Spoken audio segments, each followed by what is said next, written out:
Okay, we are now joined by head coach Steve Sarkisian and his student athletes Quinn Ewers and Jade Barron.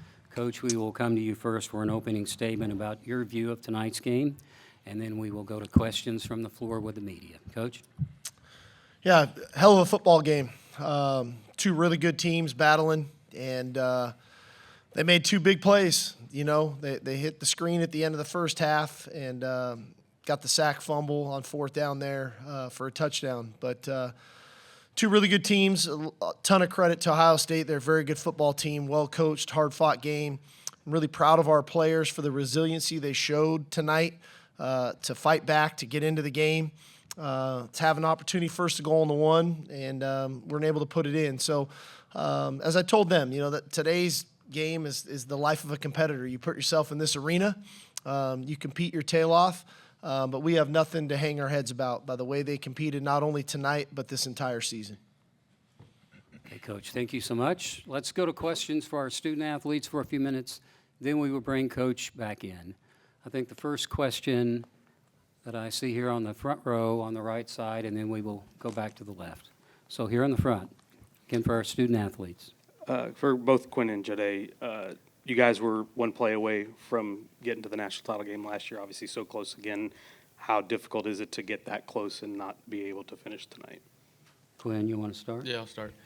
Yeah, you know, it's tough. I think Coach Sark hit it. You know, it's the life of a competitor, and it sucks being on this side of things for sure. I mean, back-to-back years, pretty much the game decided in one play. And, you know, it's hard. It's hard. You know, all the work that we put in, you know, being in the Final Four back-to-back years and coming up short 2 years, it's tough. But, you know, I think that's how life is. You're going to get punched in the face and in some hard moments. Yeah, I mean, it was a tough situation. You know, I love these guys, and I love Coach Sark. He's changed my life, but he's always told us, you know, adversity will strike. You just have to respond. But we could try to continue to just fight out there, and we came up short. Here on the left side, on the front. For both student athletes, for Jade and Quinn, just what you can say about, I know it's tough in this moment, coming off of a loss, but the pride that you have being a Longhorn and just what this season has meant to you, the resiliency that you guys have had going through this season to where you are. Well, yeah, Sure. I guess. Okay, Sorry. go ahead, Quinn. I guess, you know, no one really at the beginning of the season thought we were going to be here. First year in the SEC, you know, we make it to an SEC title game. Didn't go our way either, but, you know, just, again, for us to bounce back the way that we did consistently was really cool to see throughout the entire season. You know, beyond proud of all these guys. You know, I love every single one of them. The amount of work that we put in the off season, winter conditioning, summer workouts, all that. You know, we grind together, and the love grows together, and it's just been a really cool season, and I'm so proud to be a Longhorn. Man, just growing up in Austin and having an opportunity to wear burnt orange, it's been amazing. But I mean, just to start it off, you know, Quinn coming in, being my roommate, Coach Sark, you know, he's changed my life completely. I'm totally a different person, just on and off the field, and just how I care about myself and just carry myself and things like that. But I was always told the purpose serves a purpose that's a lot greater than me than any individual. But these two guys, they most definitely just changed my life and everybody else included on the program. Stream right. Quinn, what was your sense of the strip sack? Did you not hear him, feel him? And when you saw that it was Jack who got you, do you have any sort of particular emotion about that, given how close you were to him? Yeah, you know, I felt him. I started drifting away. Thought I was going to be able to get the ball off before he got there. Obviously, you know, it's not like I tried to give them the game, but, you know, I saw Jack running with the ball down the sideline, and, you know, it sucks, man. But, you know, he's a great player, great individual, great person. You know, we, like you said, we were roommates when I was up at Ohio State, so, you know, it sucks. It sucks, but, you know, Jack's a good player, and he made a great play. Now on the left, up front. Jade, everybody in this room talked a lot about Jeremiah and what he was able to do this season. Y'all really shut him down. What was some of the reasons why y'all were able to make his day really difficult? Just hats off to PK and the game plan that we had.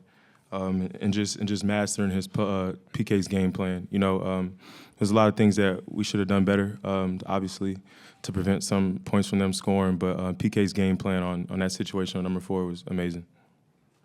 Let's bring Coach back in so everyone on stage is eligible for a question at this point.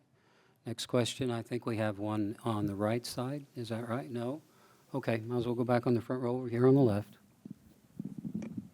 Cedric Golden, Austin American Statesman for Jade and Quinn. You guys were 2 central figures in this rebuild from Coach Sark. How do you feel you're leaving the program with the talent that was displayed from guys that we know will be back next year?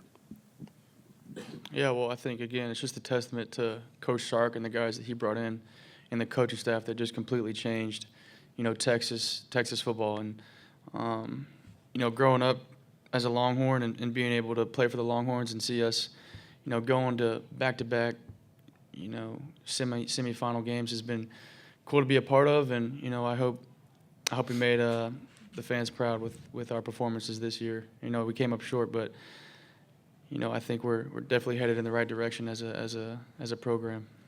It's going to be amazing for these guys, and the reason they're going to be amazing because Coach Sark and what he's about. It's nothing about football. It's none of it. It's culture and who you are as a person. I know he tells y'all guys all the time, but as soon as he got here, our GPAs got better. He pushed me to graduate. I know that was hard on him, but just the amazing things that he's done, and it's beyond football. He truly wants everybody to be a better person, and the better the person, the better the ball player. And I know these guys, they're going to come back. Front row. Danny Davis, Austin American Statesman. Steve, on first and second down, what was kind of the thought process behind Jarek on first down and the toss to Contravian on second? Yeah, really, the first 2 plays, we threw the ball into the end zone. We got back-to-back PIs. And when we got down to the 1, we went to a heavy package, which is Jarek's package. And so we ran it, and we obviously didn't get much movement at all. And we had a plan to try to get the ball on the edge when we got down there. They went to big people. I can't quite tell. It was on the far side of where it got leaky. But that, it's one of those plays. If you block it all right, you get in the end zone, and we didn't, and we lose quite a bit of yardage. And at that point, you're kind of stuck behind the 8 ball because we knew we were in 4-down territory because of the score of the game. And I was okay even if we didn't score, not that I didn't want to score, but thinking, all right, they're going to have to be backed up, and we'll probably get one more possession with good field position. The last thing you think is that, the sack, and this is going to bounce right to the guy who's going to run for a touchdown. So it was unfortunate that was the circumstances because it was a really nice drive by the offense to get all the way down there, and first and goal on the 1, and we don't score. You quite frankly, probably don't deserve to win that way. Let's move to coach's left on the second row. Sean Judge, CBS Sports. Steve, obviously Quinn hasn't made a decision as yet on his future, but I'm curious, looking back after 3 years of coaching him, what do you take away most from it, and what do you think he's kind of improved on the most? I'm super proud of Quinn, and he's taught me a lot, probably unknowingly to him, because what he went through every year dealing with injury, what he goes through where I don't know if he'd ever live up to the standards of what everybody thinks he's supposed to be. But at the end of the day, all he did was show up every day and work and be a great leader and be a great teammate. And that's a real credit to him because human nature in this day and age is to look at Twitter, to look at Instagram, to look at social media and articles written in fan boards and whatever else. And you can ride that emotional roller coaster of whatever you think public opinion could be, and that could be the opinion of 1 or 100 or whatever. But this guy never did that. All he did was come to work every day. All he did was be a great teammate. All he did was work on his craft, get himself as healthy as he could when he was injured, and then show up. And when it was time to show up, and maybe outside of the first 2 games, I don't think he played a game this year 100% healthy. And he fought through everything, never complained about it one time, and I think that's why he has so much respect from his teammates. Closing questions now for the Longhorns. We have a question on the right. Anwar Richardson, Orange Butts coach. You guys tied up at 7-7. You just decided to bring a little bit of pressure, then they busted for a touchdown. Kind of what was the thought process on bringing pressure at that point? It really was a simulated pressure. It was not like we were trying to blitz them. We were still 7 guys in coverage.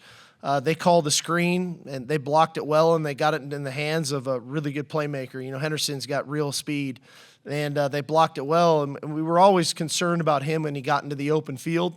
So it wasn't like we were bringing 5 or 6. It was a 4-man rush. Good call by them, good execution. It's unfortunate, that they hit the screen. I think there's maybe 24 seconds or something to go in the half. I don't think anybody was anticipating that. Definitely stole some momentum, but that's why I was so proud of our guys to bounce back the way that they did in the third quarter. Here in the front, left side. Terry Middleton, Horns Illustrated. Coach, you talked these 2 gentlemen in the game of football, the whole entire team, to be better football players. You also taught them about the game of life, and they'll win. How do you feel right now, and how proud are you of what you've accomplished? I'm very proud. I told these guys in the locker room they need to hold their heads high. There's nothing to be ashamed of for what they did this season, the work that they put in, the challenges that we were faced with. Everybody's got their own unique challenges. We had ours. But never did anyone complain. We never got the poor me's. They just worked, and they came back to work. And as a coach, that makes you proud. But what I do know is I think that every player that leaves our program is a better man. And for these 2 guys right here, from when Jade was here when I got here, Quinn coming in and trusting us, that permeates throughout our locker room. When you have trust from your leaders, then you get trust from the other players in that locker room. So we've got a great deal of pride. We got a great deal of pride in this helmet. We got a great deal of pride in being Longhorns and playing the game of football the right way. And I think we do that. I think we win with class, and I think we lost with class tonight. And I think that that's something that you learn in life. Life's not always going to go your way, but if you can do it the right way, and then you show some resolve and some resiliency, and you be a man about it, and you be accountable for your actions, you can get on the other side of that adversity and keep going forward. And that's what these 2 guys will do, and that's what the other 120 guys in that locker room will do. Final question here on the right. Steve, you've been through so many things in football. Can you describe what you've been through over the last month, just in terms of the emotional stakes of playing 3 of these playoff games? Is it different than anything you've ever been through before? Honestly, it was awesome. I loved every second of it, And I think these guys would probably tell you the same thing. Was it easy? No. I mean, football is not meant to be easy. It's a tough sport. It's physically grueling. It's mentally grueling. But I wouldn't have changed it for the world, of showing up every morning with these guys and going to work and playing in some awesome environments and some great games, kicking off the playoff at home against Clemson, to going to Atlanta and playing a double overtime game against Arizona State, and then coming back here and playing against a great team in the Cotton Bowl. So we got to play in some amazing environments this year, from, like I said, from going to Michigan to playing in the SEC championship game, playing at Kyle Field and renewing the rivalry with A&M. There's so many great things that this season possessed that, it hurts, it stings right now, but I'm not going to let this one game and a couple plays overshadow what we were able to accomplish this season. Yes, we want to be champions. That's what life is about. You always want to come out on top, but there's so much that we can learn from this season. There's so much to be proud of from this season. Okay, Coach, thank you so much. Quinn and Jade, you had a truly outstanding season. I'm very proud of you. So thank you for coming. All right, y'all. Thank you. Hook 'em. I just want to say one thing. It's been amazing, just the opportunity. But at the end of the day, I just want everybody to know, usually sometimes you always don't come out on top. But we won. We truly know who our leader is, and that's God and Jesus Christ, and ultimately just having the ability to use the gift that He gave us to share it to the world. It's been amazing, and obviously amazing for me just growing up in Austin and having the opportunity. But everybody's not blessed to do the things we do, to be here. People dealing with fires and chaos in New Orleans. So just to have the opportunity to glorify God on the football field, it's truly been an honor. So I appreciate everybody. Okay, Jade, thank you so much.